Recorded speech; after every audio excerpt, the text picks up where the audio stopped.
to What's Right with the World with your host, Glenn Ambrose. Hello, everyone. Welcome to the podcast. We are talking about what's right with the world. So today we are talking about large social change.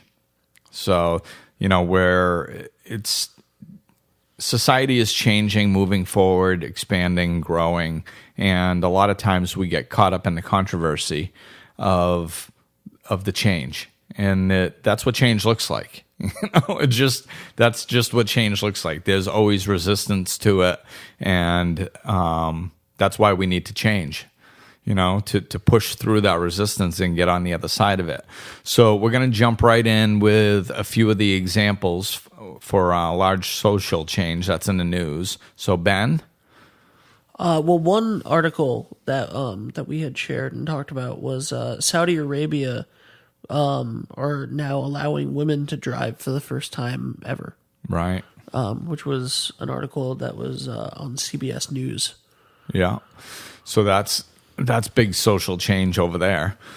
And then what's the next one we had? Well, we also wanted to talk about just in general, we talked about how Time Magazine recently, within the last couple months, had meditation as their cover story, meditation and mindfulness. Right. And how big of a change that is. Yeah, that's, before it wasn't even, people, when I was a kid, I didn't know what meditation was, I just pictured some dude sitting cross-legged, floating above a pillow or something, on the other side of the world. But now it's becoming mainstream, and we're understanding the benefits of it, and all the religions back it, all the science backs it. We're starting to find out that this type of stuff is good for us. And, that's something big that technology is doing for us. Like Oprah Winfrey and Eckhart Tolle had the biggest webcast ever. That was a spiritual-based webcast, and it's the largest webcast that was ever done. I mean, that's huge. The fact that these types of topics are becoming mainstream now is just showing that people are looking for their happiness and fulfillment and looking for a different, better, happier way to live. That's what social change looks like. It expands. If we look at history, there was always resistance to change. And I think what's happening often in the news is we're looking at the resistance to change as if that there was something wrong with that. Like, it's not supposed to be happening. There's always resistance to change. Any type of change, even if it's really good, there's always resistance to it. So the fact that there's resistance to change is normal. That's going to happen. We don't need to focus on the resistance. What we need to do is focus on the change, focus on the positivity, focus on the things that, that are going right in this world and how we are changing for the better. And then we can expand that change.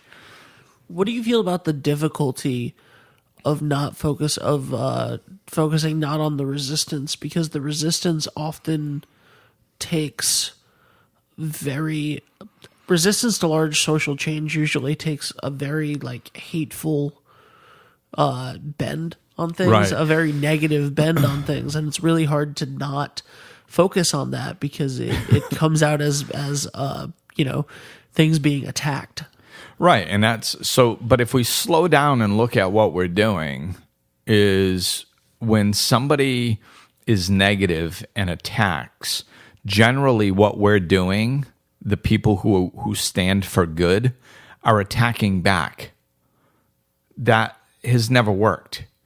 Nobody, on a small level, nobody has ever walked up to me, I'll use myself as an example, and said, Glenn, you're a moron. Everything you think is wrong, and you shouldn't be thinking that way. You need to think the way I think. And then I went, oh, yeah, okay.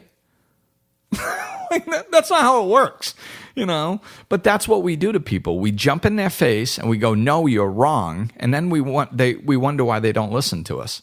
It's if somebody is attacking and we attack back, all that gets is two people attacking. It never goes towards the solution. So what we need to do is stay focused on the solution. If we want peace in this world, we need to be an example of peace, not an example of violence. And violence not just in a physical way, emotional violence and attacking, and it's all the same energy. So if we want to be peaceful, we need to stand for peace and stand in peace, and that's how real social change has always taken place. If you look at Gandhi, that's, it was just resistance. No, we're not doing what you say. We're not going to fight you. We're not going to attack back. We're just not going to do what you say. And it was large social change that took place. The same with Nelson Mandela, the same with Martin Luther King Jr. When we look at what actually changed things in this world, it's when the people that were leading the peace movement didn't attack back. Because when we attack back, it just expands the problem. It's just adding energy to the problem. And it's the same thing that the Great Love Project was founded on. It's Mother Teresa when they said, will you come to a anti-war rally? And she said, no, but if you have a peace rally, I'll be the first one there. She understood this. So we can't put energy towards the problem and then wonder why it keeps expanding. We have to put energy towards the solution, and the solution is peace. So put energy there. Don't put anti-anything. In this country, it's a beauty. Whatever we declare war on in this country, it expands. We declared war on poverty. It expanded. We declared war on drugs. It expanded. Why? Because we're putting energy towards the problem. Yes, we say we're going, no, it's anti. Yes, it's anti. But the universe doesn't understand that. It's just energy. We're putting energy towards the subject matter. And if the subject matter is drugs, then the subject matter is going to expand. So we need to put the focus, like I just said, drugs, put the focus on sobriety. Let's expand sobriety. Don't expand anti-drug, because that doesn't work.